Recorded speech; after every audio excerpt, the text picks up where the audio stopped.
here. What the gameplay needs to do is immerse you in the world, give you as many interesting actions to survive in this world and overcome obstacles. And obstacles could be infected, it could be other people, it could just be the environment, it could be rushing water, anything that could happen in this post-apocalyptic world. Are you clean? Yeah. But more than anything, it needs to put you in Ellie's shoes, that you're experiencing what Ellie's experiencing, making you feel what she feels. Because the more we do that, the more the emotional beats of the story work for us, and the more they work for us in this very unique way that only works in video games.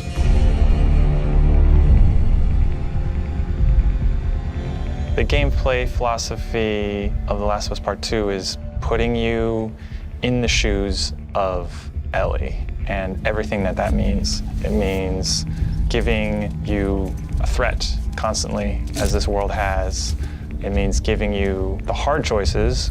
Because this game takes place in such a hostile universe and our characters are pushed to do really difficult things, we want to put you in alignment with those choices. We want you to understand how hard certain decisions were for these characters, because they're hard for you. I would say the overarching philosophy of how we approached designing the game mechanically is how can we take things to the next level. Everything kind of comes out of the story. And how do we do it through systems? So one is you have to feel the pressure of survival.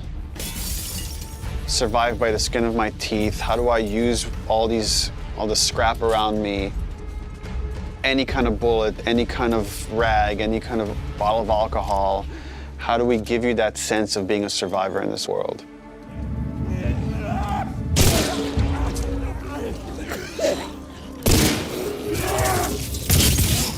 Ellie is very small compared to Joel and more nimble.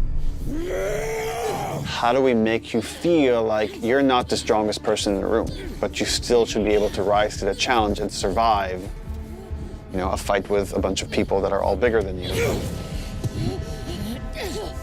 So therefore it meant creating a character and systems and mechanics that allow you to be much more nimble. And that's where we added a jump button. Deal. In the first game we had a clamber button, but not really jumping. And here, Ellie can jump. The combat scenarios are much more vertical, where Ellie can use elevation to her advantage. Prone is a huge, huge one. Prone, obviously, it means to lay flat on the ground. Something so simple, again, something that in real life you'd be able to do. Letting the player have access to all their weapons, all the items, crafting, everything, while in that position.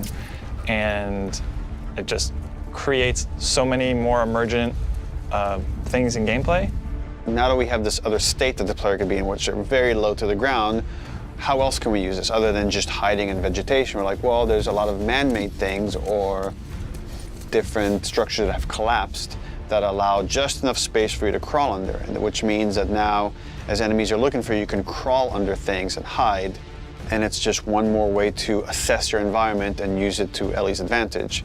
Now, because you can hide under things, we made them smarter and gave them the ability to look under things. So while you might hide somewhere and be safe for a while, eventually they're going to start looking under stuff, and if you're hiding under a truck and they spot you, they're going to yank you out and then try to kill you.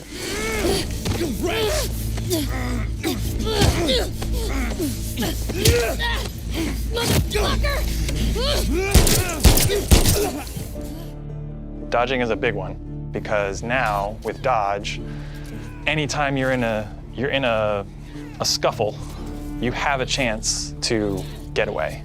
You have a chance to counterattack. It lets escape be an option as well. Sometimes you just gotta run. And that is another part of this world, which is sometimes the threat is so overpowering that you just have to get away. When you are partially hidden, or you're in grass, that means people from afar can't see you, but people from closer can kind of see you. They will eventually acquire you. You're not completely hidden when you're in grass. She went into the grass. Watch yourself. And it makes you as a player become much more aware of your surroundings.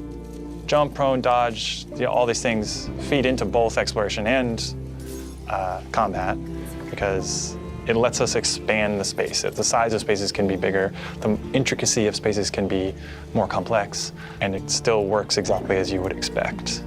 So when it came to our level design, we really wanted to challenge ourselves to make a world that really felt like a real space as much as we possibly could and didn't feel like a series of combat encounters and exploration spaces and then combat encounters that felt like a Hall of Horrors or something, but something that really felt like a space that you could explore that seemed like a legitimate urban environment.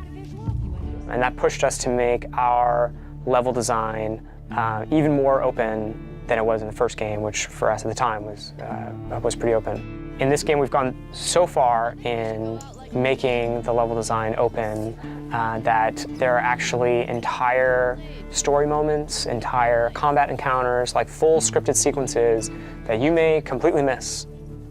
And there are things that we feel like, even though a portion of our player base may never see these things, the fact that when you do encounter them, you feel like you discovered them, it lends them this charm and this magic that I think is unique to games, that, you know, this happened to me because of what I did and what the place I explored to.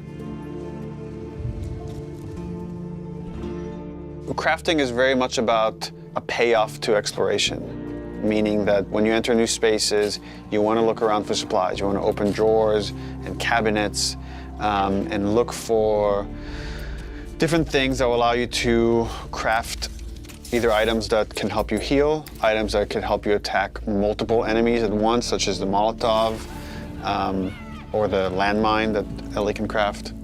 Items that can help augment your weapons, like a silencer for her pistol, or craft new kinds of ammo. It also gives us tons of interesting gameplay choices and overlaps that you can do at any moment and on the fly. We try to be a game that wants you to make a lot of different decisions in combat as possible. And the way that we've expanded the recipe roster and all of the recipes and how they interact with each other is carefully chosen for the different ingredients and making sure that you always have these interesting decisions to make. We put a much stronger emphasis on the importance of the choices you make in the long term for your character. It'll be useful. Through the weapon upgrade system, through the player upgrade system, there aren't enough resources in a single playthrough to fully upgrade your character. The choices that you make, you're going to have to live with, and we wanted to make sure that all of the choices that you made had a really noticeable and tangible effect on the way that you play.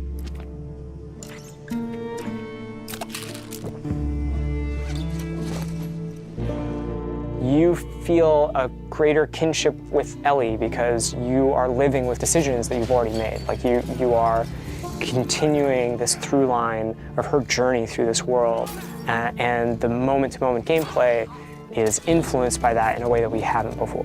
The realization that your choices have these long-term consequences is very much like the nature of the narrative of the game. And I'm happy that the mechanics are supporting that.